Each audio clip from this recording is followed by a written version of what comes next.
Hi guys. So പുതിയൊരു വീഡിയോയിലേക്ക് സ്വാഗതം. സോ ഇന്ന് നമ്മൾ റിവ്യൂ പറയാൻ പോകുന്ന ഒരു തമിഴ് സിനിമയാണ്. അധികം ആരും ഈ സിനിമയെ പറ്റി റിവ്യൂ പറയണ ഞാൻ കണ്ടിട്ടില്ല.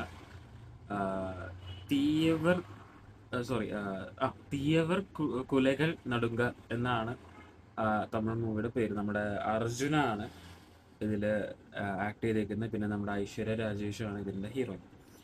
സോ ആക്ച്വലി പടം ഇറ്റ് വാസ് നൈസ്. ഒരു ക്രൈം ത്രില്ലറാണ്. ഒരു പോലീസ് ഇൻവെസ്റ്റിഗേഷൻ കാര്യങ്ങളൊക്കെ ആയിട്ട് പോകുന്ന ഒരു സംഭവമാണ്. ആൻഡ് ഇതിൽ കുറച്ച് ഡിഫറെൻ്റ് ആയിട്ടുള്ള സംഭവങ്ങളൊക്കെ അവർ നോക്കിയിട്ടുണ്ട്. ആഹ് അത് ബേസിക്കലി ലൈക്ക് സ്പോയിലറാണ്. സോ സിനിമ കണ്ടിട്ട് നേരെ വന്നിട്ട് എൻ്റെ വീഡിയോ കാണണം. ഓക്കെ. സോ ഇതിൽ ഒരു ഓട്ടിസം ബാധിച്ച കുറച്ച് പേരെ എടുത്തു നിർത്തിയിട്ടാണ് കാണിച്ചിട്ടുള്ളത്. സോ അതാണ് ഇതിൻ്റെ ബേസ്. സോ അതിൽ നടക്കുന്ന ഒരു കുറ്റകൃത്യം അതിനെ പറ്റി അന്വേഷിക്കുന്ന ഒരു ഓഫീസറായിട്ടാണ് അർജുൻ വന്നിട്ടുള്ളത്. ആൻഡ് ഇതിൽ എനിക്ക് like first half it was nice. ആ ഒരു ഒരു ഒരു ക്യൂരിയോസിറ്റി ഉണ്ടായിരുന്നു, ഒരു സസ്പീഷ്യസ് ഒക്കെ ഉണ്ടായിരുന്നു. അതെന്താണെന്ന് വെച്ച് കഴിഞ്ഞാൽ ലൈക്ക് ഒരു കൊലപാതകം നടന്നിട്ടാണ് ബാക്കിയുള്ള സംഭവങ്ങളൊക്കെ കാണിക്കുന്നത്. അപ്പോൾ ഫേസ് റിവീൽ ചെയ്യാത്തത് it's kind of A good thing. But അവർക്ക് പോയ സംഭവം, അതായത് എൻ്റെ ഒരു ക്യൂരിയോസിറ്റി പോയ സംഭവം ടുവേർഡ്സ് ദി ബ്രേക്ക് ആകുമ്പോൾ, ഇൻ്റർവെൽ ആകുമ്പോൾ അവർ റിവീൽ ചെയ്യും. ആക്ച്വലി അതിൻ്റെ ആവശ്യം ആ സമയത്ത് ഉണ്ടായിരുന്നില്ല. കുറച്ച് എക്സ്റ്റെൻഡ് ചെയ്ത സെക്കൻഡ് ഹാഫിൽ ഒരു മിഡ് പോർഷനായിട്ട് കാണിച്ചാൽ മതിയായിരുന്നു എന്നാണ് എൻ്റെ ഒരു ഒപ്പീനിയൻ.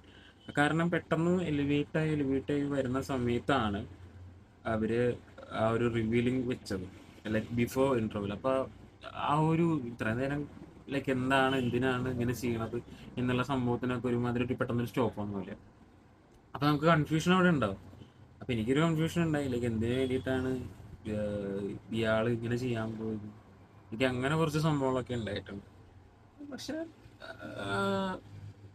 ടുവേർഡ്സ് ചെയ്യേണ്ടത് അത് കുഴപ്പമുണ്ടായിരുന്നില്ല. പക്ഷെ എനിക്കൊരു പോരായ്മയായിട്ട് അത് തോന്നി. കാരണം അവിടെ വെച്ചിട്ട് തന്നെ എന്തോ സംതിങ് എനിക്ക് അത്ര ഒരു പഞ്ച് ഫീൽ ചെയ്തില്ല ആ ഒരു സീക്വൻസ് ഒക്കെ കാണിച്ചിട്ട്.